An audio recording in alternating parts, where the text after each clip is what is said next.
Haringkat bat kiwei kiri jong ka perthai katanat ka koi ka khia jong ka sarkar Jylla Meghalaya lingba ka Meghalaya AIDS Control Society kalaraki ka World AIDS Day hakabau Principal Secretary katanat ka koi ka khia Usampat Kumar lalong kumukongsan nakaliang jong ka Project Director jong ka Meghalaya AIDS Control Society ka Dr. B. De Cruz kala pentep hapoh ka Jylla Meghalaya ka jingdon jong ki briew kiba yuknyang jingpang nyang kulia ni HIV la antat kidon Kumba prahajar Riu spa kendai pu arngut pada pedang kini tang 1,000 kendai spa angut kibla tip tikna bagi dan ni jingpang HIV bat kibasa kalong Kumba 10% kimdon jing tip satia haba jing kran hakni jing rakhi ka World AIDS Day ka Chief Judicial Magistrate ka kong NI dekhar kala banjor bha halor ka hok bat ka kamram bagi briew kibadon ya jingpang HIV kidai ban yo ka hok badru bakimdei ban sha penyepher Henry kidai ban longlang kumjo hakabayadei bat ka jingyo ya ka hok jongki. Now, fundamental rights, as we all know, there are 6 fundamental rights, and they are the right to equality, the right to freedom,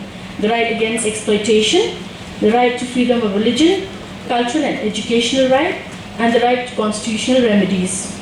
And now, if we have the rights as a citizen of this country, we also have a fundamental duties towards our country.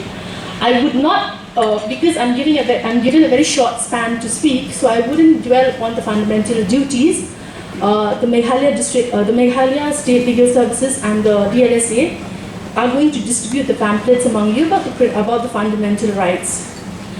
So from the fundamental rights, if we see the most important is the right to equality. Why I'm speaking about right to equality today is because we have seen that the people suffering with HIV positive are discriminated, and sometimes they're not given equal opportunity in every field of life. So in this regard, what happened is that, that's why this fundamental rights come into play. Because we have to realize that no matter what is the status in life, what is the health status, all of us as a citizen of India are entitled to our fundamental rights. Nobody can violate it or take them away from us. As humans, we are entitled to human rights, and as the citizens of the country, we are entitled to the fundamental rights. Now, we have seen that most of the people who are suffering from HIV, there always exists a certain level of stigmatization which comes along with the hardship which he already has to endure because of the infection. And in this regard itself, the legislature, keeping in regards the fundamental rights which we as citizens of the country have, has enacted this act known as Human Immunodeficiency Virus and Acquired Immune Deficiency Syndrome Prevention and Control Act 2017 in order to ensure that the fundamental rights of a person suffering from HIV is protected, and in case of any violation, the said person shall be in a position to enforce the same by the process of law. So when there is a law enacted, then it becomes easier for a person whose right is infringed to come to the court. That my right is infringed, and this is the penal section. This is the provision of law, and under this penal section, these people who have infringed my right, who has violated my right, can be punished by the courts. So since HIV Act is a lengthy act, I would speak only on the few aspects of the act. The first of all is the objective and the scope of this act. The objective of this act is to stop the stigma revolving around HIV and AIDS.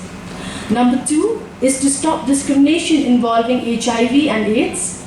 Number 3, to punish people who are involved in the stigma development and discrimination involving AIDS and HIV, and to provide equal rights and opportunities to infected people. Now, the benefits of this act is that this act empowers a person living with HIV to disclose discrimination in housing, healthcare, education, public services, property right, public office, keeping and insurance. Number 2, it forbids the exclusion of HIV positive person from segregation. The acts itself read, no person shall by expression either spoken or written, print, spread, promote or convey the feeling of hatred against any protected person or community of the protected person by signs of visible representation or otherwise. Number 4, a person affected by HIV may undergo medical treatment, medical procedure or studies without informed consent. No, you cannot force any person who's suffering from HIV or AIDS under this act to go for any medical procedure or any medical care without his informed consent. Furthermore, without her consent, no HIV positive pregnant woman can be subjected to sterilization or abortion. So these are the benefits of this act. I've spoken about the scope of this act. As I already told you all, that I wouldn't be dwelling too much on this act because of the time restraint. So lastly, I'll speak about the penalties on the violation of this act. Now here comes the role of the court, under which it is observed that notwithstanding anything contained in the Criminal Procedure Code, offences under this act shall be cognizable and bailable. They are cognizable if a person commits any offence under this act. The police is at a liberty to arrest that person without warrant. But of course, the offences under this act are also bailable. So I'll discuss only a few important provisions under this act, which are Section 37. Section 37 of this act says that if a person violates any of the provision mentioned in Section 4 of this act. Now Section 4 of this act basically deals with the scope and objective of this act. So I have already discussed the scope and objective, and these are basically mentioned in Section 4 of this act. So if any person violates any of the provision of Section 4, he will be punishable. The penal provision is Section 37. He will be punished with a term of not less than 3 months imprisonment to maximum imprisonment of 2 years with fine, which may extend to 1 lakh rupees or both. Hakani ke jog sngi nakaliang jong Meghalaya AIDS Control Society kala samru ye jing ais ngoba shaki ANC checkups antenatal checkup center shaki hospital ba repair ba kumjoru shaka kenon jong ki seng tremon ngoba palayoru ban palaj ba ye jing rwai ringkat ke jing ring dor ka be dei ba ke jingpang HIV nakaliang principal secretary katan ka kot ka kya usampat kumaru loong bakalong ka badon kam ba ba ki briew kin mi shakmat badon pelong ye ke jing yelang ban pen priang ye ke jing tep Hakabai day baka jingpang HIV bat kumjuru kipaj ba kimday ban le ran hendrei kidai ban mi shakmat ban le ekates namar baya ka kerteng jong ki briew laburi ba ba pentep paj ba. AIDS was going like a viral, and when AIDS was becoming like a pandemic, in fact some countries have lost, because of the AIDS, especially countries in Africa, because a huge population got affected. But India did a very, very good job. So they started with one program called Avahan, which was actually funded by the Bill and Melinda Gates Foundation initially. And then they worked in few states, highly infected states, and thereafter the NACO was created by the government. Government has taken full responsibility. And once the NACO came, NACO actually put the systems like every state has a sensitive support organization. I call it sensitive support organization. That is like Meghalaya AIDS Control Society is one of the sensitive support organizations, because there you have basically the idea is that how actually the government can provide that sensitive support to the people living with HIV. So for that systems have been set up. Those systems actually, in fact, because of those systems, like today we have heard a boy like Mr. Sanma could able to see that like there is a hope, and he could able to say that like the virus has been suppressed. It's a great so the great story of medicine, and great story of public health, great story of a committed government. That's something that is a very, very important thing.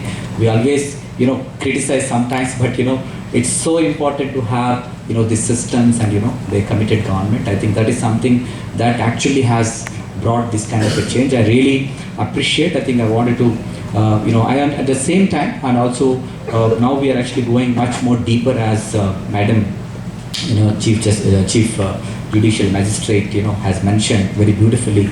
Of all the fundamental rights, the most important right is Article 15, that is right to equality. So right to equality is a very, very important thing. So everyone has a right to live, and right to live equality, equal life, so that's a very, very important thing.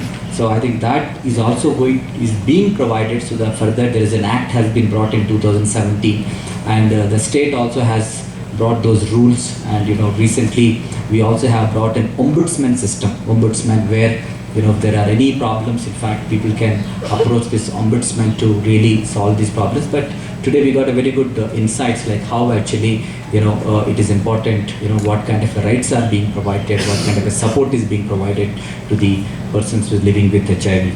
So having said this one, I also wanted to say what all we need to do, what remaining. So now that taking this very good example of entire community mobilization, like every stakeholder is involved. I can see private hospitals participation is there today.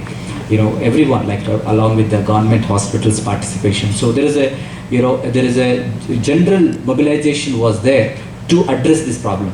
If everyone works like that, we can address any problem. So today the state government has come up with a very important agenda. We have brought a state health policy.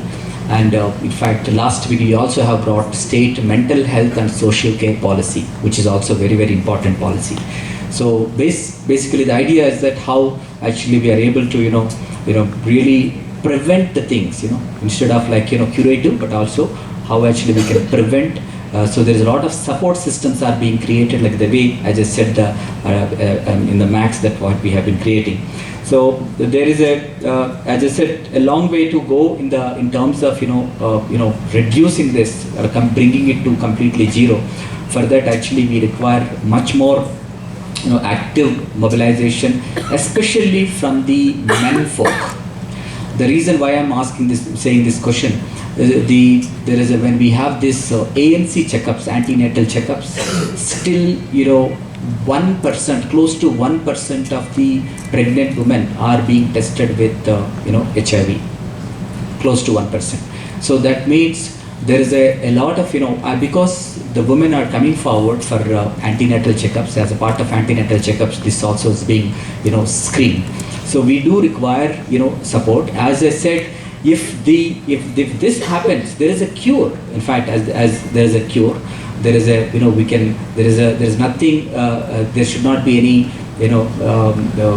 stigma associated with this. So there is a proper systems are there. So I think that is another thing. And as Dr. D. Cruz gave in her presentation, we have about, as per the the estimates, we have about 8,692 people living with HIV, but out of them only 4,900 have known that they have the HIV. So that means about 57%. So remaining almost like 43% are not aware.